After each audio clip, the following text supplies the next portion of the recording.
2020년 9월 6일 평택자일감리교회 가정예배를 말씀드리겠습니다. 오늘 제목은 지혜롭고 총명한 마음이라는 제목 가지고 함께 말씀을 나누도록 하겠습니다. 열왕기상 3장 10절부터 15절까지의 말씀입니다. 솔로몬이 이것을 구하매 그 마음이 주의 마음에 든지라. 이에 하나님이 그에게 이르시되 내가 이것을 구하도다. 자기를 위하여 장수하기를 구하지도 아니하며 부도 구하지 아니하며 자기 원수의 생명을 멸하기도 구하지 아니하고 오직 성사를 듣고 분별할 지혜를 구하였으니 내가 내 말대로 하여 내게 지혜롭고 총명한 마음을 주노니 내 앞에도 너와 같은 자가 없거니와 내 뒤에도 너와 같은 자가 일어남이 없으리라. 내가 구하지 아니한 부귀와 영광도 내게 주노니 내 평생의 왕들 중에 너와 같은 자가 없을 것이라. 내가 만일 내 아버지 다윗이 행한 같이 내 길로 행하며 내 법도와 명령을 지키며 내가 또 내 날을 길게 하리라. 아멘.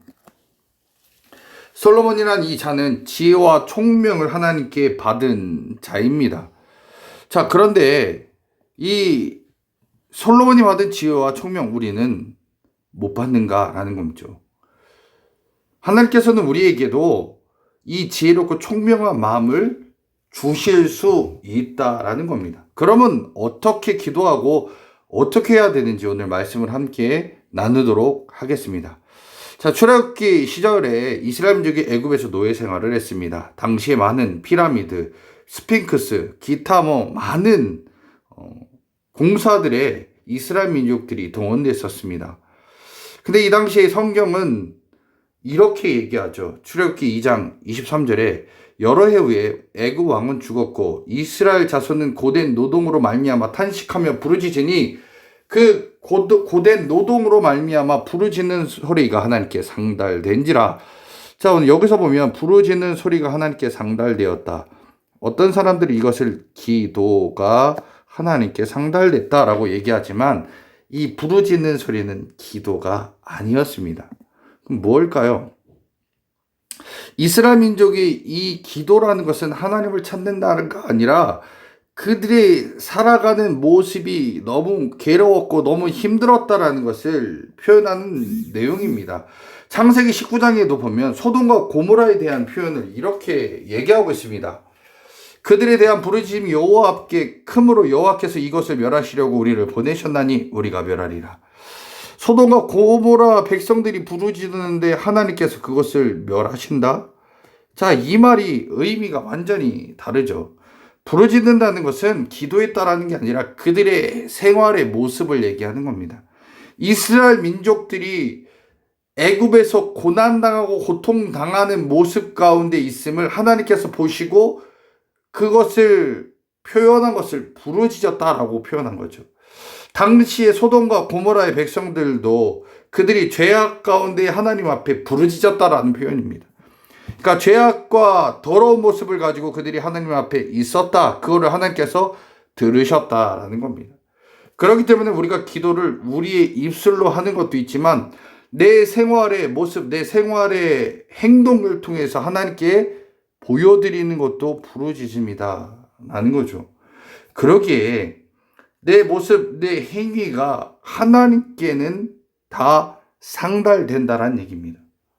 여러분들이 내가 기도 안 했기 때문에 하나님 모르신다? 아니죠. 내가 기도 안 해도 나의 행위와 내 모습을 하나님께 올라간다, 부르짖는다라는 거예요. 하나님께서는 이미 아브라함과 이삭과 야곱과 언약을 맺으셨습니다. 언약이라는 것은 말로 맺은 약속이라는 거죠. 사람과 사람 사이에는 말로 약속을 해도 안 지킵니다. 그러나 하나님께서는 신이시기 때문에 사람과 약속을 할 때 사람처럼 그냥 한 귀로 듣고 한 귀로 흘리는 것이 아니라 이 약속을 반드시 지키십니다. 출애굽기 2장 24절에 하나님이 그들의 고통 소리를 들으시고 하나님이 아브라함과 이삭과 야곱에게 세운 그의 언약을 기억하사 하나님이 이스라엘 자손을 돌보셨고 하나님이 그들을 기억하셨더라 라고 얘기하고 있습니다. 바로 이 약속 때문에 아브라함과 이삭과 야곱에게 약속한 그 약속대로 내가 너희들을 지켜주겠다, 보호하겠다라는 거죠. 자, 이스라엘 민족이 그들의 몸으로 하나님께 고통스럽고 힘들다는 것을 그들은 몸이 느끼고 있었고 고통당하는 거 하나님이 보고 계셨을 때 하나님이 아브라함과 이삭과 야곱에게 약속했던 그 약속을 기억하시고 그들을 보호하겠다라고 다시 말한 겁니다. 그러나 하나님께서 일하셨다라는 거죠. 자, 우리는 다윗의 아들 이 솔로몬의 얘기를 통해서 그럼 응답이라는 게 어떻게 오느냐? 그럼 이것도 한번 보도록 하겠습니다. 여러분 잘 알듯이 솔로몬 왕이 하나님께 구할 때 뭘 구하죠? 돈이 아닙니다. 자, 여기서 얘기하죠. 부도 구하지 아니하고 장수도 구하지 아니하고 부도 구하지 아니하고 자기 원수의 생명도 구하지 아니했습니다. 그리고 뭘 구했냐?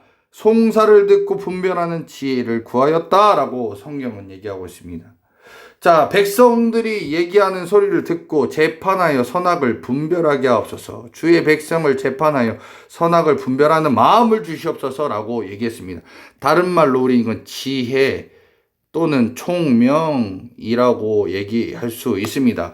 지혜와 총명을 하나님께 구했을 때 하나님께서 어떻게 했냐?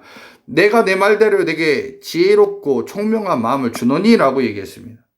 자, 지혜롭고 총명한 마음을 주겠다라고 했으면 응답이 와야 됩니다. 자, 응답은 어떻게 왔을까라는 거죠.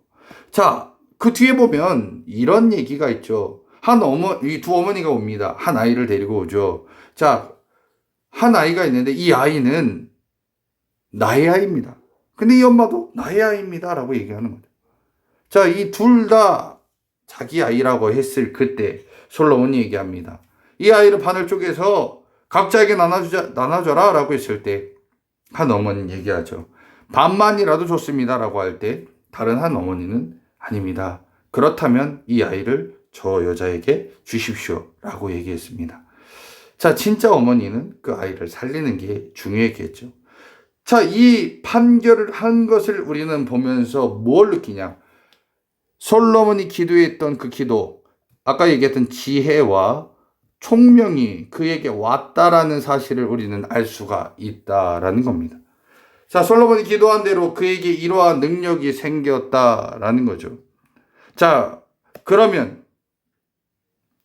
이게 어떻게 가능한 일일까? 자, 요한복음 14장에 보면 내가 아직 너희와 함께 있어 이 말을 너희에게 하였거니와 보혜사 곧 아버지께서 내 이름으로 보내신 성령 그가 너희에게 모든 것을 가르치고 내가 너희에게 말한 모든 것을 생각나게 하리라. 자, 우리가 성령님께서 우리에게 임하시면 성령님께서 가르치고 말한 것들, 즉 누가요? 예수님이 말하고 가르친 것들을 생각나게 하겠다라는 거예요. 자, 그렇기 때문에 그 성령은 누구냐? 창세 때 하나님과 함께 창조했던 분이고 모든 사역, 구약과 신약의 일을 모든 일들을 함께 했던 영이 성령입니다. 예수님과 함께 했던 영이고 지금은 우리와 함께한 영입니다. 그래서 성령 받은 사람은 하나님이 함께 계시고 하나님이 함께 계신 성령이 함께하는 그 우리들은 이제 성경 말씀이 기억나야 하는 겁니다. 왜요? 성령은 과거 창세부터 앞으로 세상이 멸망할 때까지 나와 함께 하기 때문에 그 성경의 모든 이야기를 알고 계신 성령님께서 나에게 생각나게 한다라는 거죠.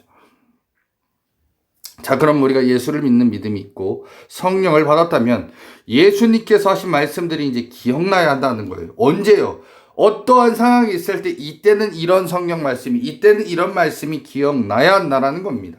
자, 그렇기 때문에 인간적인 삶을 살아가는 사람들은 어떠한 문제와 어떤 어려움이 있을 때 인간의 대처 방법이 떠오르지만 믿는 사람들, 예수 그리스도를 믿는 자들은 하나님의 말씀이 떠올라야 되고 그것을 가지고 기도해야 된다라는 겁니다. 자, 그렇기 때문에 이 하나님께서 일하시고 하나님께서 역사하도록 우리는 말씀이 떠오르고 그 말씀대로 기도할 때 하나님께서 일하신다. 그때는 내가 수고하지 않고 내가 애쓰지 않아도 하나님께서는 일하시고 그것을 우리에게 은혜라는 것으로 주신다라는 거죠. 그렇기 때문에 우리가 물질의 고통을 당한다. 그럼 고린도후서 8장 9절 말씀이 떠올라야 됩니다. 우리 주 예수 그리스도의 은혜를 너희가 알거니와 부요하시니, 즉 예수님 부요하시니죠. 자, 너희를 위하여 가난하게 되심은 그의 가난함으로 너희를 부요하게 하심이라. 나에게는 가난이 있고 예수님에게는 부요가 있습니다. 자, 이 부요를 나에게 주고 가난은 예수님 가져가신다는 얘기예요. 자, 그러면 우리 주님께서 부유를 주십니다. 부유를 주실 줄 믿습니다. 이 말씀대로 될 줄 믿습니다. 고백할 때 주님께서 나에게 들어주시는 게 하나님의 역사입니다. 자, 그럼 아프면 어떻게 해야 될까요? 이사야 53장 5절 말씀, 그가 찔림은 우리 허물 때문이고 그가 상함은 우리의 죄악 때문이라. 그가 징계를 받음으로 우리가 평화를 누리고 그가 채찍에 맞음으로 우리가 나음을 입었도다. 예수님께서 나의 아픔을 가져가셨고 나는 건강이, 예수님이 갖고 있는 건강이 온다는 거죠. 반대로 나는 아픔, 예수님은 건강이 있습니다. 근데 이건 주님이 가져가시고 이 건강 나에게 주신다는 얘기입니다. 그것이 토탈 뭘로 얘기하냐? 대속이다라는 걸 얘기하는 겁니다. 나는 죄가 있고요. 예수님은 의가 있습니다.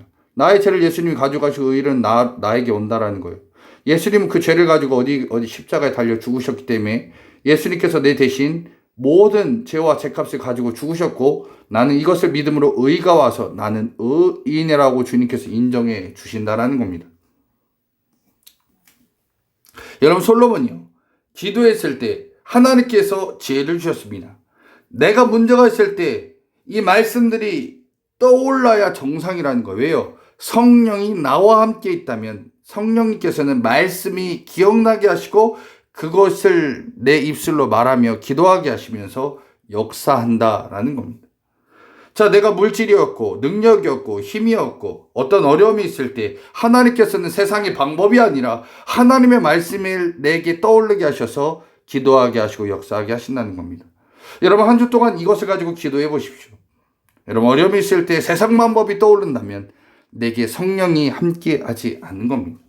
자, 그러나 내가 어려움이 있을 때 주님이 주신 말씀이 내게 떠오른다. 그 자는 하나님이 함께 하시고 성령께서 도우시는 자다라는 겁니다. 여러분, 어떤 어려움이 있으십니까?